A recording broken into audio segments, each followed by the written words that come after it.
नजरुल जन्मोत्सव कमेटी के द्वारा आयोजित हुआ एक कार्यक्रम। कोलकाता।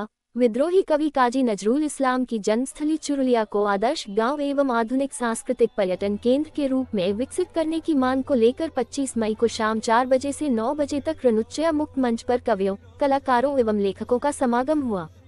इस कार्यक्रम का आयोजन नजरुल जन्मोत्सव कमेटी के द्वारा किया गया था। ये कार्यक्रम बड़ी धूमधाम के साथ कोलकाता के रवींद्र सदन के बगल में रणुच्चया मुक्त मंच में किया गया था, जहां सैकड़ों लोगों की भीड़ देखी गई। ज्यादा जानकारी के लिए देखिए DKS टाइम्स की खास रिपोर्ट। वहां उपस्थित नजरुल जन्मोत्सव कमेटी के संपादक अब्दुल रौब ने क्या कहा। नमस्कार, DKS टाइम्स की पूरी टीम अभी पहुंची हुई है कोलकाता के एक्साइड मोड़ के पास। आप देख सकते हैं यहाँ पे जो फाइन आर्ट्स का इंस्टीट्यूट है, ठीक इसी के पास एक कार्यक्रम का आयोजन किया गया है। आइए हम लोग ज़्यादा जानकारी के लिए यहाँ पे बात करते हैं। বিদ্রোহী কবি কাজী নজরুল ইসলামের জন্মদিন উপলক্ষে এখানে কবি প্রণাম অনুষ্ঠান চলছে, সাংস্কৃতিক অনুষ্ঠান চলছে। তো কবি প্রণাম মানে কি কিরকম ভাবে অনুষ্ঠানটা কি হবে?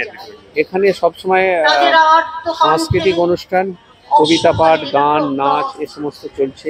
তার সঙ্গে সঙ্গে আমরা একটা দাবি তুলেছি, সেটা হচ্ছে বিদ্রোহী কবি কাজী নজরুল ইসলামের জন্মস্থান চুরুলিয়া অবহেলিত, সেই চুরুলিয়াকে আদর্শ গ্রাম হিসেবে গড়ে তোলা হোক এবং চুরুলিয়াকে একটা সাংস্কৃতিক পর্যটন ক্ষেত্র হিসেবে গড়ে তোলা হোক, এটাই হচ্ছে আমাদের দাবি। এবং নজরুল জন্মোৎসব কমিটি সেই দাবির সমর্থনে আন্দোলনও করছে। এটা একটা সাংস্কৃতিক আন্দোলন বলা যায়। এই कार्यक्रमটা কার দ্বারা আয়োজিত হয়? নজরুল জন্মোৎসব কমিটি আয়োজিত হচ্ছে। 26 বছর ধরে এখানে অনুষ্ঠান করছে, 26 বছর এটা করে। কত চিফ গেস্ট মধ্যে যে কি কি এসেছে? এখানে অনেকেই আসছে, যারা আসে সবাই প্রতিভাযশা শিল্পী, সবাই। তারপরে আমরা আছে অনিরুদ্ধ ব্যানার্জি আছে, কবি শাকিল আহমেদ আছে, সেলিম দুরানি বিশ্বাস আছে। কেমন লাগছে? এত ভালো অনুষ্ঠান করাচ্ছেন। ভালো অনুষ্ঠান বলতে এটা সাংস্কৃতিক অনুষ্ঠান।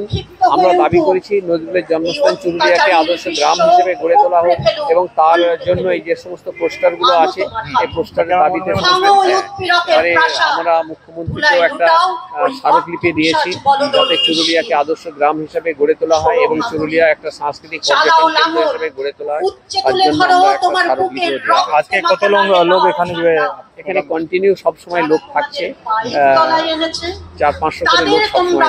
कोटा दिए प्रोग्राम पे रात 9 देखिए अब्दुल जी ने प्रोग्राम से रिलेटेड तमाम वो जानकारियाँ यहाँ पे उपलब्ध कराई। आप देख सकते हैं अविलंबे चरुलिया के आदर्श ग्राम हिसाबे गोरे तुलते हुए। आप देख सकते हैं यहाँ पे जो है चरुलिया को लेकर जो है यहाँ पे जो है उसको इम्पोर्टेंस को बताया गया। आखिर चरुलिया क्यों फेमस है, इसके पीछे क्या कारण है, उसको लेकर आज हमारे बीच जो है अब्दुल सर ने बताया और तमाम वो जानकारी। आप देख सकते हैं हमारे पीछे जो कंटिन्यू कार्यक्रम चल रहा है, कंटिन्यू 9 बजे तक ये कार्यक्रम चलेगा, जिसमें अलग अलग जो कवि लोग हैं अपना कविता पाठ वगैरह करेंगे जो है, और अलग अलग तरीके का जो है यहाँ पे जो है कार्यक्रम जो है आयोजित किया गया।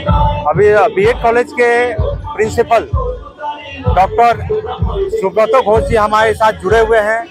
आज ये बताएंगे कि इस कार्यक्रम की जो बारीकियां हैं उसके बारे में आज चर्चा करेंगे। सबसे पहले स्वागत है सुब्रत घोष जी हमारे चैनल में। जो है आज का क्या क्या कार्यक्रम जो है आयोजित किया जा रहा है?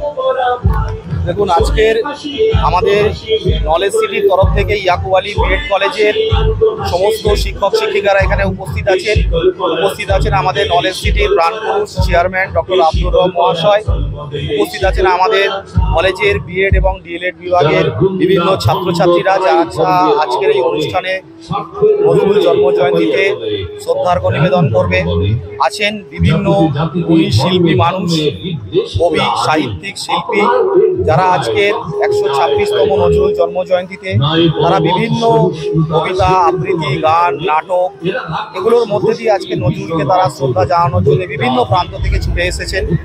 আমরা দক্ষিণ 24 পরগনা থেকে আমাদের কলেজের ছাত্রছাত্রী, শিক্ষাকর্মী, শিক্ষক শিক্ষিকারা সবাই উপস্থিত হয়েছি আজকে রবীন্দ্র সদন প্রাঙ্গণে নজরুল জন্মজয়ন্তীতে নজরুলকে, এই কবি, তাকে শ্রদ্ধার্ঘ্য নিবেদনের জন্য। এবং আমরা শুধু নজরুল জন্মজয়ন্তী নয়, বিভিন্ন কবি সাহিত্যিকদের জন্মজয়ন্তী সাড়ম্বরে পালন করি। রবীন্দ্রনাথ সারা বছর কোনো कार्यक्रम जो है সারা বছর ধরে আমাদের বিভিন্ন কর্মকাণ্ড চলে। আজকে নজরুল জন্মজয়ন্তীতে নজরুলকে আমরা তার শ্রদ্ধার্ঘ্য নিবেদন জানাচ্ছি আমাদের কলেজের তরফ থেকে, নলেজ সিটির পক্ষ থেকে। একই রকমভাবে রবীন্দ্রনাথ, বিদ্যাসাগর, এমনকি আমরা লালন ফকিরের উদ্দেশ্য আমাদের সৌভাগ্য নিবেদন করি। असंख्य धन्यवाद। कार्यक्रम में हमारे बीच एक आर्टिस्ट जुड़े हुए हैं, मैं उनसे एक बार बात करने की चेष्टा करता हूँ कि आज इस कार्यक्रम की क्या क्या बारीकियां हैं, कैसा कार्यक्रम का आयोजन किया गया है। কাজী নজরুল ইসলামের জন্মদিনে দীর্ঘদিন ধরে নজরুল জন্মোৎসব কমিটি এই জন্মদিনের আয়োজন করছে। শুধু তাই নয়, আব্দুল রবের নেতৃত্বে এই নজরুল জন্মোৎসব কমিটি দীর্ঘদিন ধরে কাজী নজরুল ইসলামের নামে একটি ইউনিভার্সিটির জন্য আমরা লড়াই করেছি। সেই লড়াইয়ের শরিক ছিলাম। আমি নিজে একজন শিল্পী, আবৃত্তি শিল্পী, রিসাইটার। আমরা সবাই কাঁধে কাঁধ মিলিয়ে লড়াইটা করেছি। অবশেষে আমাদের নজরুলের নামে একটা ইউনিভার্সিটি হয়েছে চুরুলিয়ায়, সেটা আমাদের জয়।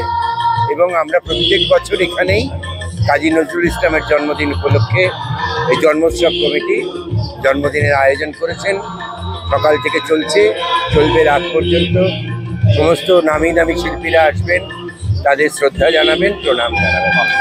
सिंह चक्रवर्ती जी जुड़े हुए थे, इन्होंने अपना सराहनीय विचार हमारे साथ प्रकट किया। धन्यवाद। কয়লা মাফিয়ারা মাটির তলা থেকে কয়লা তুলে বার করছে। যে বিল্ডিংটা আছে কলেজের বিল্ডিং, সে বিল্ডিংটি ভেঙে যাচ্ছে, এইরকম একটা অবস্থা রয়েছে। তারপরে ওই গ্রামের আশপাশে যে সমস্ত মানুষ বসবাস করছে, ভালো শিক্ষিত মানুষ সেখানে গড়ে উঠছে না, স্কুল কলেজ সেভাবে গড়ে উঠছে না, পরিমণ্ডলটা নষ্ট হয়ে যাচ্ছে। তাই আমরা দাবি করেছি যে চুরুলিয়াকে একটা আদর্শ গ্রাম হিসেবে গড়ে তোলা হোক, এবং এই দাবির সমর্থনে আগামী দিন সারা পশ্চিমবাংলা জুড়ে এই আওয়াজটাই উঠবে, আদর্শ গ্রাম করা হোক চুরুলিয়াকে। নজরুল ইসলাম যেমন জীবিত অবস্থায় অবহেলিত হয়েছেন, মৃত্যুর পরেও অবহেলিত হয়েছেন। সত্যিকারের কথা, আমরা যদি কোথাও পাহাড়ে বেড়াতে যাই, আমি যেখানে জন্মগ্রহণ করি আমার দেহটা সেখানে নিয়ে আসা হয়। নজরুল ইসলামের কবরটা চুরুলিয়াতে এলো না, বাংলাদেশে রয়ে গেল। চুরুলিয়া তাই দেহটা তাকে পেল না, নকল কবর সাজিয়ে আমরা রেখে দিয়েছি। पर्सन कमलेश जी के साथ धर्मवीर सिंह की खास रिपोर्ट।